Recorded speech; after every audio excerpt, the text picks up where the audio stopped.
Thursday, June 9th, Daily Rundown. How many times have you been on social media, you see a headline, and then, boom, panic sets in, and you're like, uh-oh, that was me yesterday. Clicking on the link, scanning the article, and then I found the bad news. Not the news, it's a bit way out of left field, a bit of a shocker, but it's happening. So Empire, the company that owns Safeway and Sobeys, said yesterday, hey, we bought into this new loyalty program that Scotiabank and Cineplex uses called Scene or Scene Plus. And then I'm like, okay. I scroll down the article and right at the bottom it said, when they're fully integrated, they will be phasing out of using the Airmiles loyalty reward program. I'm like, no. I love Airmiles. I'm an avid Airmiles collector. And if you, like me, think of this as a bit of a challenge in a game to be like getting Airmiles and then, going on trips and getting merchandise or whatever, this is going to put a major dent into things. Now, if you're not familiar with the Airmiles program, it's been around for a long time. Now, this just because Safeway and Sobeys isn't going to be using Airmiles anymore doesn't mean that Airmiles is going anywhere. But one of the easiest ways to build up miles is grocery shopping. It always has been. Like when you could spend $100 and get 100 miles or spend $125, get 100, it adds up. And if you're really good at Airmiles, if you collect 1,000 in a year, you get gold status. If you collect 6,000 in a year, you get Onyx status. And that's where we've been for probably the past 7 or 8 years. And so when you're Onyx status, whatever you're buying, whether that be flights, vacations, merchandise, gift certificates, it's cheaper. They just charge you less because you're basically on a more aggressive shopper. But now that this is going away, Safeway and Sobeys, that's where you get, I would say for us, the biggest chunk of your Airmiles comes from shopping for groceries.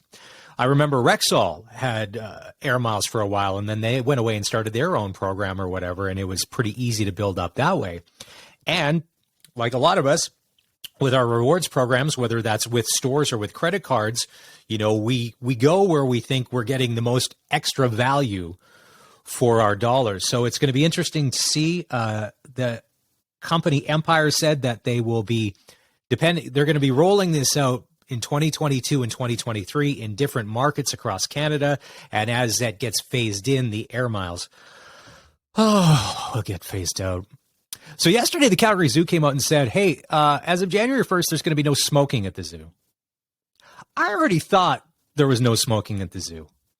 I've been to the zoo. I haven't seen a lot of people smoke. And to that point, to be like, do you really need to smoke at the zoo? There's so many kids there and animals, exotic animals. Like, do you really need to be doing that? Well, anyways, it's going to become a no-go as of January 1, 2023. You know what? Summer's going to be their busy season. They can kick it in right now. And if you have a real problem with that, you could do it in the parking lot, probably outside. City Council voted the other day. Somebody had put forth a motion. They wanted to ban smoking and vaping in all city parks and pathways. That got voted down. So if you, love a fresh pack of DeMauriers sitting on a park bench with a barbecue lighter because you can't find your regular one, fill your boots. That's not going to be illegal. Big night tonight, McMahon Stadium.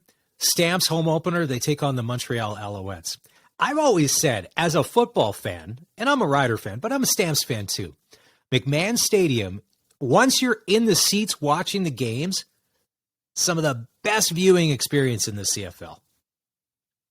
The sight lines are great. It's like this cozy little atmosphere. Here's where the problem kicks in. When you walk out of your seats, up the stairs to get onto the concourse, whether that be bathroom, concession, souvenir stand, whatever you want, that's when the chaos starts. That's where you're like, this place is way too old and it's not built for this many people and it can't handle the overload.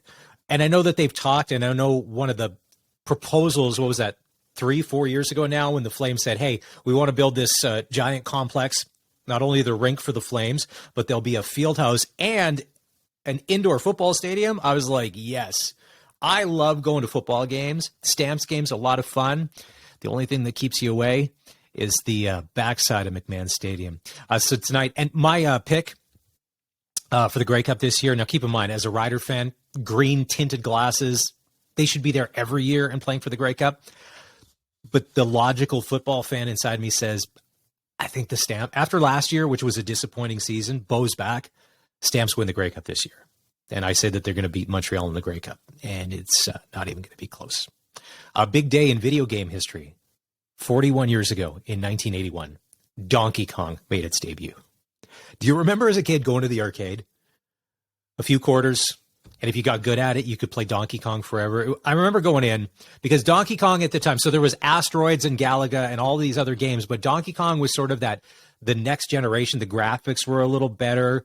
The game was a little more unique and intense or whatever. But you would go, and I remember this place we went to, this shady place called Crazy Leo's. If you wanted to play, you had to wait because, the game was so popular and then people got good at it. They just keep going forever and ever and ever. And then, eventually you get bored and be like, well, I'm just going to play something else. And did you see this? So the LA Angels, Major League Baseball, and I'm not a huge baseball fan, but I'm like, come on, leave Nickelback alone. Enough abuse already. We should be proud of what Nickelback is for Canada. How many rock bands can sell out stadiums all around the world? The LA Angels are on a 13-game losing streak, and they fired their manager the other day, and they're trying anything and everything to try and get the mojo going their way so they can pick up a win. So yesterday before the game, the manager came out and said, listen, everybody in Major League Baseball has a personalized walk-up song, when they're on their way to bat. They pick. Not anymore. All Nickelback all the time, every walk-up song until we win a game. Come on. Why do they deserve so much abuse? What did Nickelback ever do to you? That's the Daily Rundown. We appreciate you watching and following along. Instagram, Twitter, and Facebook. It's the Daily Rundown at Maz McFly.